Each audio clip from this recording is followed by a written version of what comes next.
অনেক ফোনে আছে ইউটিউব অ্যাপসটা সাপোর্ট করে না, বা ইউটিউব অ্যাপসটা যদি আনইনস্টল করেন সেখানে দেখা যায় না, ভিডিও সাপোর্ট করে না।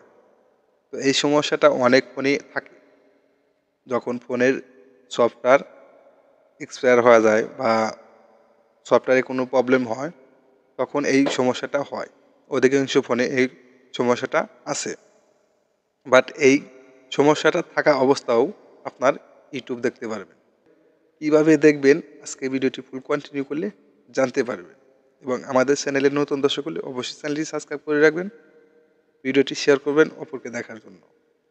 তো এই জন্যই এই কাজটা আমাদের করতে হলে আপনাদের ক্রোম ব্রাউজারে আসবেন, লিখবেন হলো ইউটিউব। আমি ইউটিউব লিখে সার্চ করলাম, সার্চ করার পরে আমার ইউটিউবটা চলে আসলো। চলে আসার পরে তো এখানে আপনারা কি করবেন, এই যে থ্রি বাটন, এই থ্রি লাইনে আসবেন। থ্রি লাইনে আসার পরে এই যে দেখতে পাচ্ছেন অ্যাড টু হোম স্ক্রিন, আপনারা এখানে ট্যাপ করবেন। এখানে ট্যাপ করার পরে আপনারা আপনারা কি করবেন, এখানে ইনস্টল করবেন না শর্টকাট করে আপনাদের ফোনের ডিসপ্লেতে রাখবেন। তো আমি ক্রিয়েট শর্টকাট, তো আমি শর্টকাট করে আমি হোম স্ক্রিনে রেখে দেব।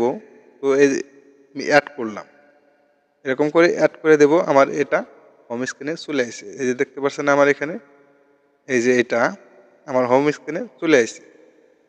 তো যাদের ফোনে এই যে ইউটিউবটা সাপোর্ট করবে না, তারা এইভাবে ইউটিউব দেখতে পারবেন।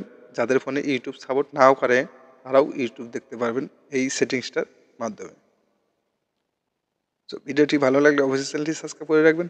দেখা হবে পরবর্তী যে কোনো ভিডিওতে। আল্লাহ হাফেজ।